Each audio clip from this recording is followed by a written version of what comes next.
Bienvenidos a El Extra Base, el podcast donde encuentras todo lo que necesitas saber sobre el mejor béisbol del mundo. Análisis, entrevistas, debates y mucho más en el podcast El Extra Base. Amigas y amigos, bienvenidos a una nueva edición del podcast El Extra Base, que llega a ustedes gracias a una producción de BDM Radio, contenido global para rediseñar tu mente. 10 capítulos ya, Daniel Álvarez y quien les habla, Víctor Bocón, estaremos acompañándolo la próxima media hora hablando de mucho béisbol, porque lo que viene es bueno. Es así, Víctor. Viene una fecha muy importante para las organizaciones de grandes ligas. Se trata del draft, el First Year Player Draft, en la que los equipos elijan a los mejores jugadores, ya sean de high school o de las universidades. Y es, Víctor, donde empieza la construcción de las franquicias. Tomar el mejor prospecto posible, reforzar el sistema de granjas y, bueno, descubrir o firmar a la que será su próxima estrella, o a los que ellos esperan sea su próxima estrella, ¿no? Hay equipos que están en pleno proceso de reconstrucción, que por lo general son los que van a elegir en los primeros puestos, como los Orioles, como los Reales de Kansas City, los Medias Blancas de Chicago, los Marlins de Miami, que necesitan seleccionar el mejor jugador posible para, bueno, construir un equipo ganador a mediano, corto y largo plazo también, ¿no? Y eso comienza precisamente con el draft. Sí, así es. De hecho, fíjate tú que es el primer paso, pues, de las organizaciones ganadoras. Recordemos en el 2013 cuando Houston toma en la primera ronda a Carlos Correa, que fue artífice y protagonista de ese campeonato en el 2017. Hoy, los Marlins, los Orioles, Detroit, Medias Blancas de Chicago y Reales de Kansas City son esos 5 primeros equipos que van a tomar en este draft 2019 en busca, pues, de comenzar a reestructurar lo que será el futuro de cada una de estas organizaciones. Ahí, bueno, ya viendo, pues, un poco los peloteros, los jóvenes que están mejores rankeados de acuerdo, pues, a MLB.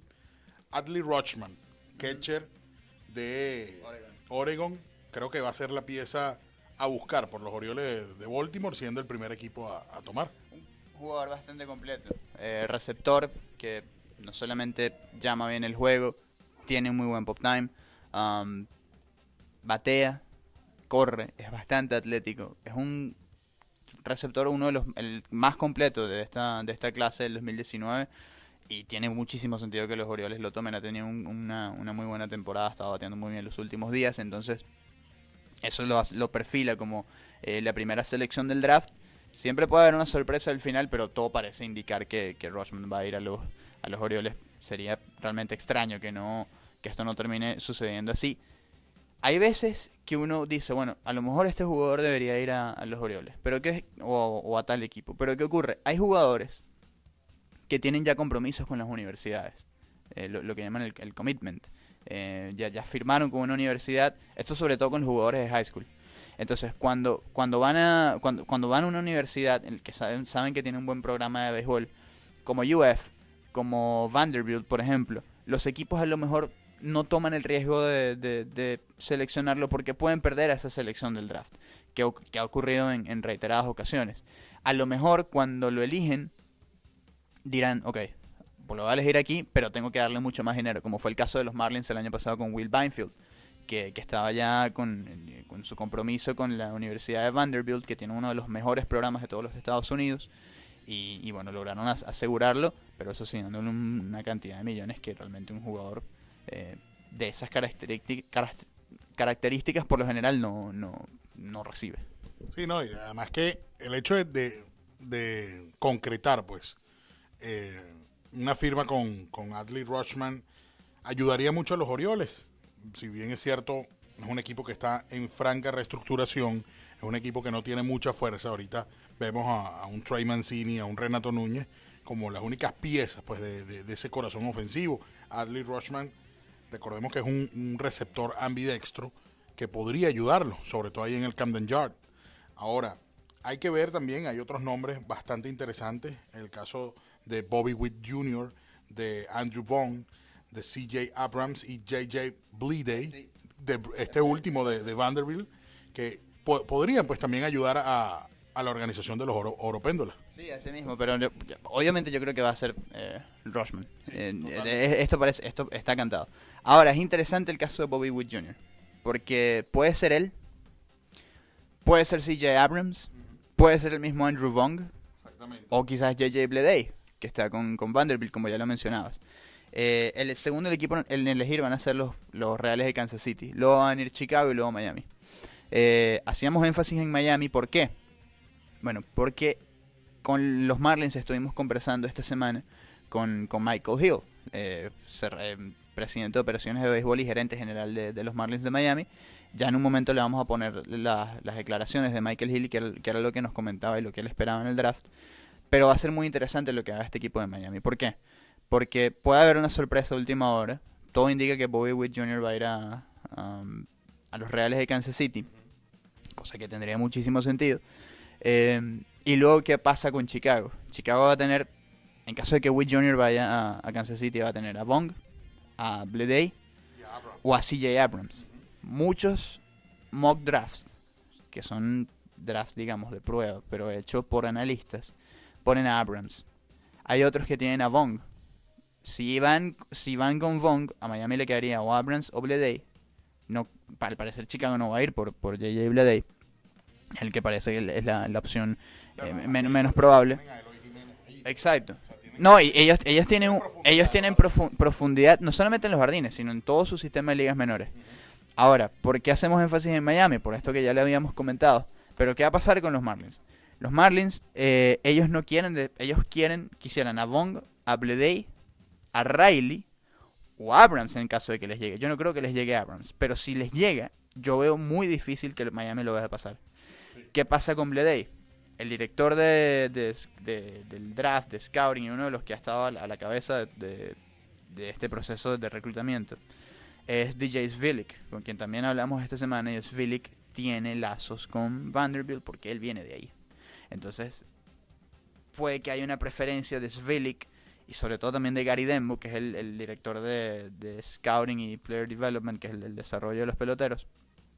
También le gusta mucho J.J. Bleday, aunque la opinión popular, por decirlo de alguna manera, es que vayan con Andrew Vaughn, porque a Miami le hace falta un bate de poder.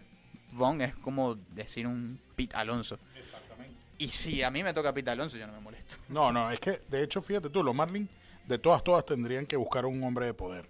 O sea, sin duda alguna, Andrew Vaughn, digamos como que surge como esa pieza idónea para ese futuro de los Marlins. Recordemos que ellos hace poco firman a los cubanos Víctor Mesa Jr. para darle esa rapidez y esa agilidad en la ofensiva.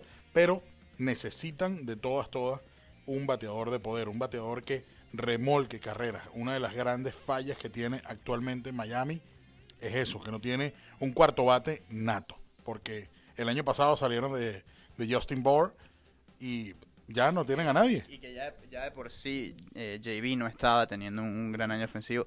Está en AAA con los Angelinos de Anaheim. Con los Phillies no jugó de titular. Entonces ahí eso te indica qué clase de bateador es. O en qué momento está Justin Bour en este 2019. Ahora, vamos a escuchar a Mike Hill, presidente de operaciones de béisbol de los Marlins. Él nos va a hablar de cómo es este proceso, lo duro que es, y por supuesto cómo ahora ayuda la tecnología a ver mejor el talento que hay en todos los Estados Unidos. Mr. Hill, viene el draft, una fecha muy importante para la organización. ¿Cómo es el proceso para un presidente de operaciones de béisbol o un GM esta fecha y cuánto tiempo de preparación toma? Es un proceso completo. Tenemos todos de nuestros scouts aquí en el estadio y estamos revisando toda la información de todos los peloteros que va a ser listo para el draft, y el gol es para tomar lo más los peloteros con lo más talento que va a ayudar los Marlins a ganar un campeonato. El trabajo duro de viajar por todo el país, enviaron a un equipo de scouts. ¿Cómo es la coordinación con todo ese equipo de ver a dónde viajar y qué son los peloteros que ver y sobre todo lo que ustedes buscan en esos jugadores. Sí, siempre hay mucho trabajo con muchas personas que ayudan en el proceso a colectar la información, los reportes, el video, el analítico, todo en el proceso a evaluar los peloteros para el draft que empieza el 3 de junio. Ustedes hablan de, obviamente, seleccionar al mejor jugador posible o a los mejores jugadores posibles, pero ya este es un equipo que tiene muy buen picheo en las menores. Ahora el foco es más hacia un jugador de posición. Cuando nosotros hacemos nuestra selección, vamos a selectar el pelotero con lo más talento. Es el gol siempre, selectar el pelotero con lo más talento, porque el gol aquí es que ganar campeonatos y hacer eso con peloteros con talento. Sabemos dónde está la organización y sabemos que tenemos mucho picheo, pero el gol para el draft es selectar el talento que presenta durante el draft, y vamos a selectar lo mejor pelotero cuando es nuestro turno a selectar. Por último, Mike, ¿qué tanto ha ayudado o ha cambiado desde los momentos en los que tú empezabas a estar en la oficina hoy en día para evaluar a los jugadores en cuanto a las herramientas y toda la tecnología que hay, que no se tenía antes, que ahora sí se tiene? La tecnología y el analítico mejorar mucho hasta que yo empiezo en la oficina ahora, y todas las cosas, el analítico y el video y todas las estadísticas, nosotros usamos para ayudarnos a la mejor decisión que podemos tomar. Bien, Michael Hill, le agradecemos muchísimo su tiempo para hablar en español. Hombre de Ohio. Cuando él dice la palabra selectar se refiere a seleccionar, pero yo creo que todos ustedes entendieron eso. Obviamente, Hill, hombre que se crió en el centro de los Estados Unidos, no tiene un gran español, pero ha hecho un gran esfuerzo. Él me ha dicho a mí que en este nuevo programa que tienen los Marlins de enseñar español a sus jugadores americanos e inglés a los latinos, él también ha estado aprendiendo español. Él, junto con toda la oficina de Jeter, Gary Dembo, Svilic, el mismo Jason Latimer, el PR, el jefe de comunicaciones del equipo. Entonces agradecemos mucho a Michael Hill y lo que él nos dice, que es un proceso muy completo, muy largo.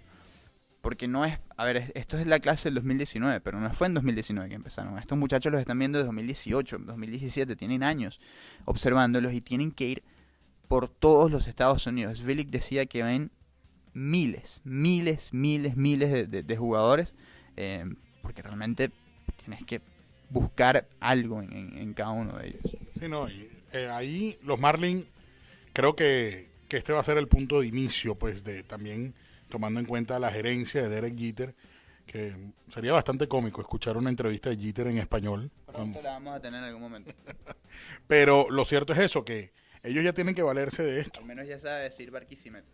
Bueno, exactamente, que estuvo por allá hace unos años con Luis Ojo jugando golf. Pero lo cierto es eso, o sea, el caso de los Marlins, para hablar un poquito de otros peloteros, es eso. Tienen que tomar en cuenta o tomar la gran importancia que es para ellos, pues, este draft del 2019. Hay algo, Daniel, que me surge un poquito de intriga, es el hecho de que un solo lanzador está en el top 10 de los prospectos jóvenes en este draft, y es Nick Lodolo.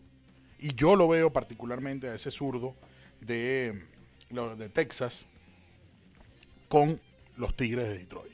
¿Qué te parece a ti? Me parece que es necesario, porque Detroit, a pesar de que tiene a Matt Boyd, pero la figura de ellos a futuro no es Matt Boyd, es Casey Mize, que fue la primera selección del draft de 2018. Hizo su debut en esa organización ese mismo año. Este año sube a AA y lanza juegos sin hit ni carreras en su primer juego. Así que yo no creo que Casey Mize lo vayamos a ver en 2019, pero para 2020 tengan seguro que a lo mejor está peleando un puesto en la rotación, como este año lo hizo Chris Pack, por ejemplo, con los Padres de San Diego. Pero con Lodolo puede dar una sorpresa, porque Lodolo quizás sea hasta la quinta selección que viene después de los Marlins. Así que hay que ver qué ocurre con Lodolo, porque no hay mucho picheo en este draft. Y mencionaba Mike Hill, él decía, la prioridad es bateadores de posición porque no hay tanto picheo. Eso sí, vamos a buscar al mejor lanzador disponible o a los mejores jugadores disponibles después en lo que nos toca. Y por ejemplo, Miami tiene en las primeras 46 selecciones tiene 3. Y hay varios equipos que están en esta situación por sus resultados del pasado. Y por supuesto también, por la compensación, ya sea por jugadores de sus equipos que hayan firmado con otras organizaciones. Atlanta, por ejemplo, tiene una selección en la 9ª selección. Y uno dirá, bueno, pero un equipo que terminó tan alto el año pasado, ¿por qué lo tiene? Bueno, porque Carter Stewart se fue para Japón, ya no está con el equipo de Atlanta, no firmó. También le va a tocar esto al equipo de Arizona. Jugadores de primera ronda que no firman y por supuesto se les da una compensación, pero es algo que tiene que aprovechar el equipo o estos equipos que tienen tantas selecciones para elegir en las primeras rondas. Sí, bueno, hay que estar pendiente cuáles serán los movimientos pues a partir de este lunes 3 de junio con el draft de 2019 y estar pendiente ya para ir pasando al otro tema. Antes te quería que repasáramos, Vic, el orden del draft. Por lo menos las primeras rondas. Van los Orioles de Baltimore, Reales de Kansas City, Medias Blancas de Chicago, Marlins de Miami, Tigres de Detroit, Padres de San Diego, Rojos de Cincinnati, Rangers de Texas, Bravos de Atlanta, 9ª selección. Esto es una compensación porque Carter Stewart, su selección de primera ronda del 2018, no firmó con ellos, va para Japón, una nueva movida de Scott Boras, que puede ahora significar esto puede ser ahora muy común una vez que ¿Qué negocio va a tener ahora Scott Boras entre manos?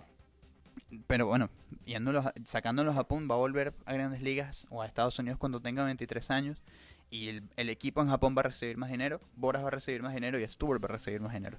Así que vamos a ver qué ocurre con eso. Los Gigantes de San Francisco, número 10, luego viene Toronto, Mets de Nueva York, Mellizos de Minnesota, Phillies de Filadelfia, Angelinos de Anaheim, Cascabeles de Arizona, Nacionales de Washington, Piratas de Pittsburgh, Cardenales de San Luis, Marineros de Seattle, Bravos de Atlanta, por su posición del año pasado, los Rays de Tampa Bay, los Rockies de Colorado, los Indios de Cleveland, los Dodgers de Los Ángeles, Arizona elige 26, porque Matt McLain no firmó el año pasado, y fue su selección de primera ronda.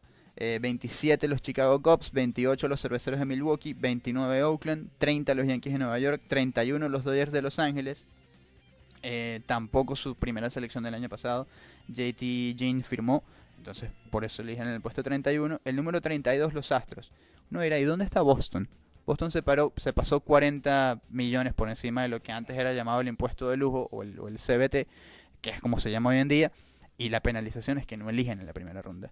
Luego viene Arizona, 33 y 34, y estos son compensaciones por Patrick Corbin, que firmó con Washington, AJ Pollock, que firmó con los Dodgers, y se les da esa compensación. Luego viene la ronda de balance competitivo. Estos son los equipos de mercado pequeño y aquellos que reciben cambios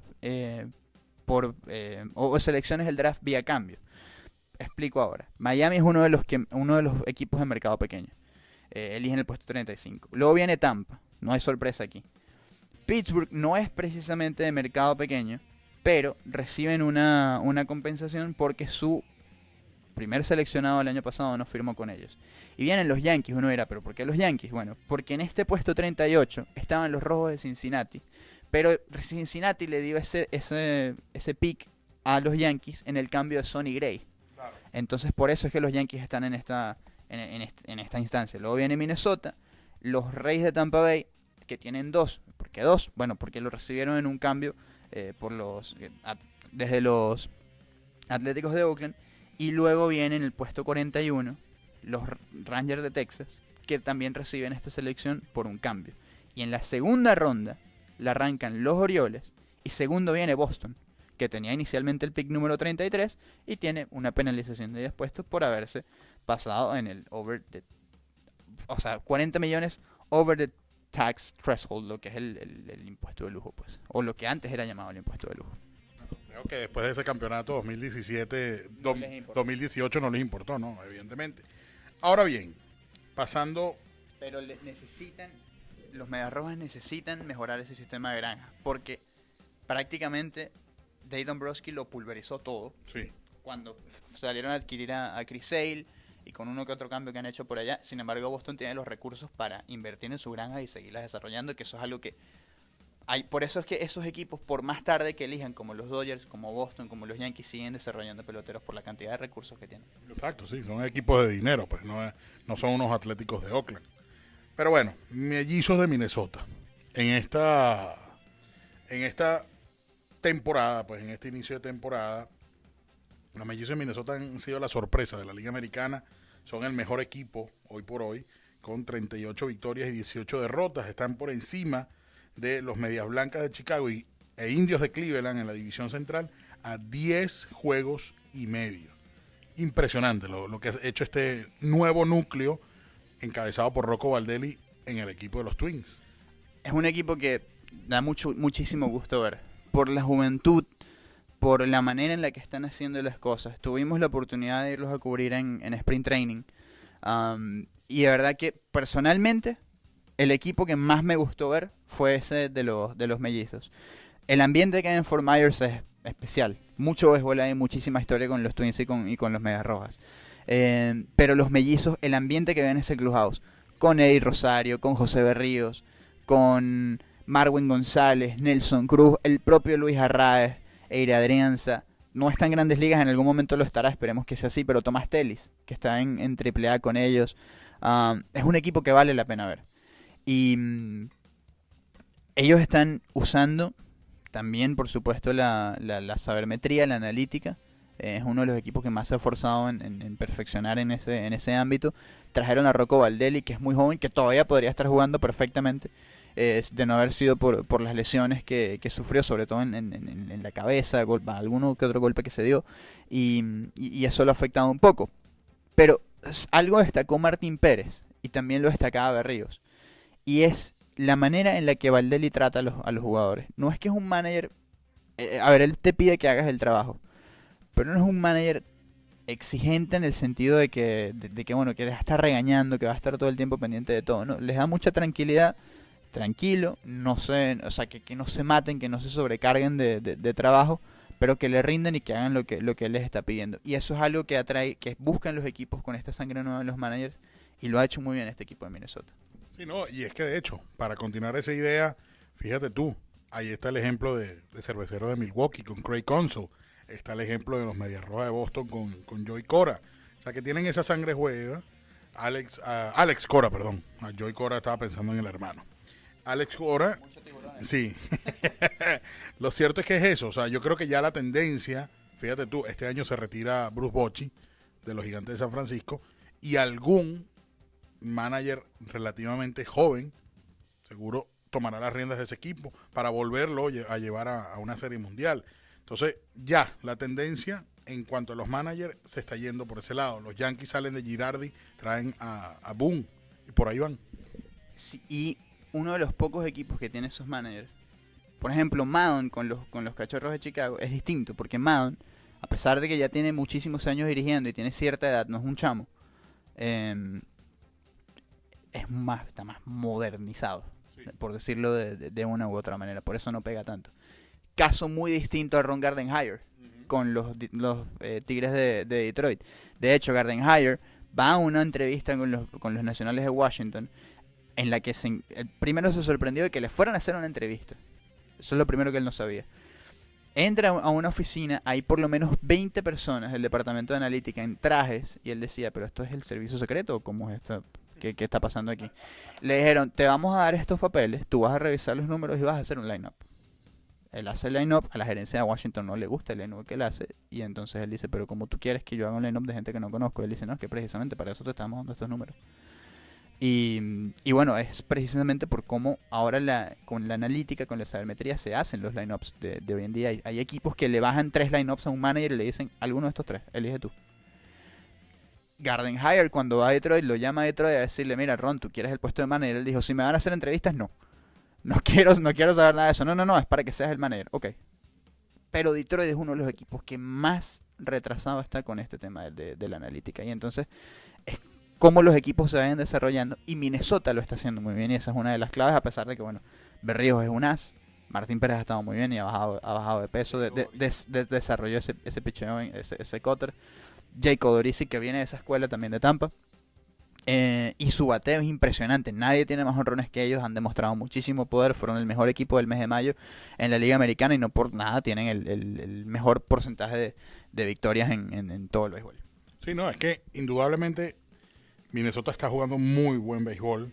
De hecho, fíjate tú hablas que fue el mejor equipo en mayo, con 20 victorias y 8 derrotas. Otra de las cosas es la química que trae Marwin González a ese line-up. Viene de una escuela ganadora como los Astros de Houston y trae a contagiar a estos jugadores de Minnesota que, bueno, Jorge Polanco la está descosiendo prácticamente ahí en el campo corto. El mismo, bueno, Nelson Cruz, que recién llegó de la lista de lesionados, Miguel Sanó, o sea, tiene mucho potencial. O sea, así que hay mucho por ver, todavía resta. Y una de las cosas más importantes para Minnesota, de cara a lo que será la segunda mitad de temporada, es cómo se van a reforzar ellos. Eso es algo clave para terminar de dar ese puntillazo en la división central y, bueno, tal cual cumplir el objetivo que dijo Marwin González cuando lo entrevistamos en el Sprint Training, destronar a los Indios de Cleveland. Que eso también ha sido bueno para ellos. Minnesota se ha combinado con una gran temporada de ellos, pero con una pésima temporada de Detroit. Pésima temporada de los Medias Blancas. Peor los Reales. Pero Cleveland ha estado muy mal también. Cleveland ha tenido mala suerte. José Ramírez arrancó muy lento, Francisco Lindor arrancó muy lento. Sus firmas no han dado frutos. De hecho, Carlos González lo dejan como agente libre. Y también las lesiones. Uno esperaba ver a Corey Kluber. Corey Kluber arrancó muy mal. Y encima se lesiona una línea que le dio Brian Anderson en su antebrazo derecho, que es el brazo de lanzar. Mike Clevinger, que venía siendo el tercer... Bueno, es que esa rotación tenía 4 lanzadores por encima de los 200 ponches. Quizás era la mejor rotación del béisbol. De hecho, lo hablamos en el podcast antes de empezar la temporada. Si esta era la mejor rotación del béisbol. Bueno, Mike Clevinger estuvo en la lista de lesionados. Se ha perdido ya alrededor de 2 meses. Carlos Carrasco no ha estado bien. Trevor Bauer ha estado inconsistente, aunque ha estado más bien que mal. Pero necesitas una consistencia de ese lanzador para mantenerte en la pelea, y no lo ha podido hacer Trevor Bauer y no lo ha podido hacer el equipo de Cleveland, y eso también ayuda mucho a que Minnesota esté donde esté. Sí, no, ahí hay varias piezas. Madison Bumgarner puede estar en el objetivo para ello. Max Scherzer, Dallas Keuchel, que después del draft va a firmar. Y bueno, ya digamos que con unas incorporaciones interesantes podrían darle a los mellizos de Minnesota una segunda mitad esperada, ¿no? Luego de lo mostrado en este inicio de temporada. Craig Kimbrell también. Porque ahora, sabiendo cómo en postemporada gana también el que maneje mejor el bullpen o el que el bullpen mejor le responde.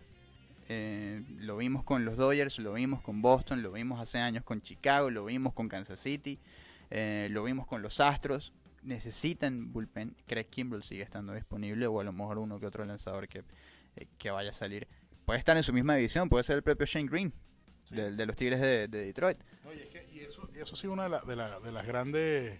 de los grandes secretos pues de este triunfo de los mellizos ha sido el buen manejo del bullpen y que le ha respondido Blake Parker con el puesto de cerrador, Taylor Rogers, Tyler Duffy, tienen ahí también a Devin Smeltzer, que es una historia impresionante. En el 2008 era apenas un niño que tenía un tumor cancerígeno, pudo vencerlo, y la semana pasada hizo el debut con los mellizos de Minnesota. 6 ponches, impresionante. Una foto bellísima que tiene con Cole Hamels. Y bueno, en cualquier momento lo puede enfrentar. Así que muy bonito todo esto, toda esta historia. Que me parece que algo especial puede pasar con los mellizos. Hablando de jugadores especiales, lastimosamente hay que hablar de esta manera de Dustin Pedroia. Dustin Pedroia no va a jugar en un muy buen tiempo. Por su lesión en la rodilla izquierda. Ha estado tratando de volver desde 2017. No lo ha podido hacer constantemente. Estuvo rehabilitándose en las ligas menores, no sufrió un setback, un atraso, y eso obviamente lo separó.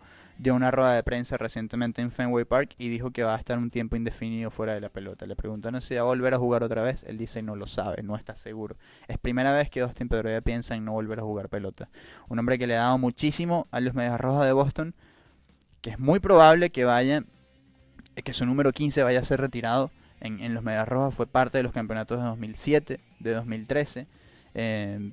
Fue el gran capitán realmente de esos equipos, dicho por el propio David Ortiz. Un hombre que fue novato del año, fue jugador más valioso, fue guante de oro, fue bate de plata, ha ido para Juegos de Estrellas. Me parece que iba encaminado a una carrera de Hall of Fame que se ve un poco acortada por las lesiones. Uno espera que pueda volver, que se pueda despedir como se lo merece, porque no solamente es el gran jugador, es la gran persona. Lo digo por experiencia personal, que el año pasado tuve el honor de entrevistarlo. Vamos a ver si recuperamos esa entrevista y se las damos a ustedes, porque él habla de todo lo que ha tenido que sobreponerse. Una de ellas es su tamaño, y que ve, por ejemplo, hoy a él haciéndolo, y que ve a José Altuve haciéndolo, y que se siente orgulloso de Altuve por la manera en la que lo hace, porque siempre Pedroia se dijo no tiene condiciones, es gordito, es bajito, y mira, fue uno, o quizás el mejor pelotero del béisbol en su momento. Sí, es que uno piensa en los Medias Rojas de Boston en estos últimos tiempos, y indudablemente Dustin Pedroia es uno de los protagonistas principales junto con David Ortiz. Dustin Pedroia en los últimos 2 años, 3 juegos apenas en 2018, y en lo que va del 2019 solamente 6 juegos. Como tú dices, pues ya creo que es una decisión muy fuerte, sobre todo para cualquier pelotero, tomar la decisión de colgar los spikes y pasar la página, pasar a retiro. Nadie quisiera retirarse de esa manera, así lo hicieron Prince Fielder y muchos otros, que las lesiones, pues no, David Wright. Y fíjate tú, hablamos de David Wright, son de la misma generación de Dustin Pedroia, al igual que Justin Morneau, que Joe Mauer. O sea, que todos estos peloteros tuvieron entre 14 y 15 temporadas con sus respectivos equipos.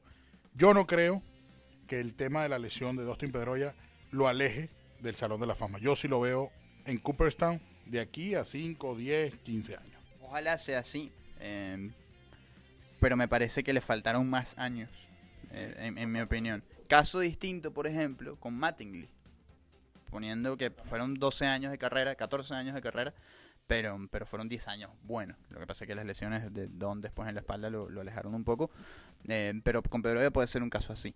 MVP, Juego de Estrellas, novato del año, todo eso. 2 anillos de serie mundial. Además, que es importantísimo, algo que Mattingly no ganó. Pero no por él, sino por los terribles Yankees que le tocó. Ahora, ¿qué pasa con Pedroia y el retiro? Que es uno de los temas importantes de esto. Pedroia, si se retira, él dice, me retiro y me voy, se anula el contrato, o lo que queda de contrato.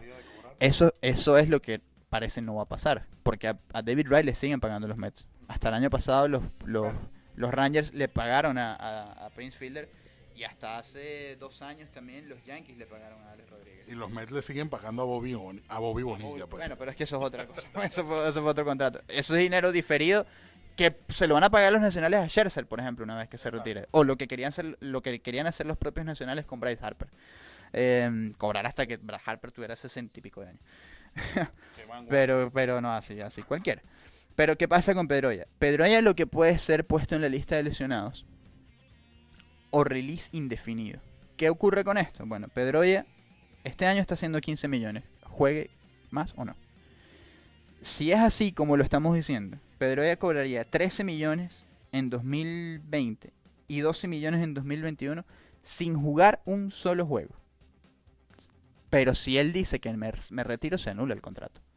Entonces es un retiro disfrazado, porque obviamente puede retirarse, puede decir hasta aquí jugué, ya, no juego más, chao Boston, gracias.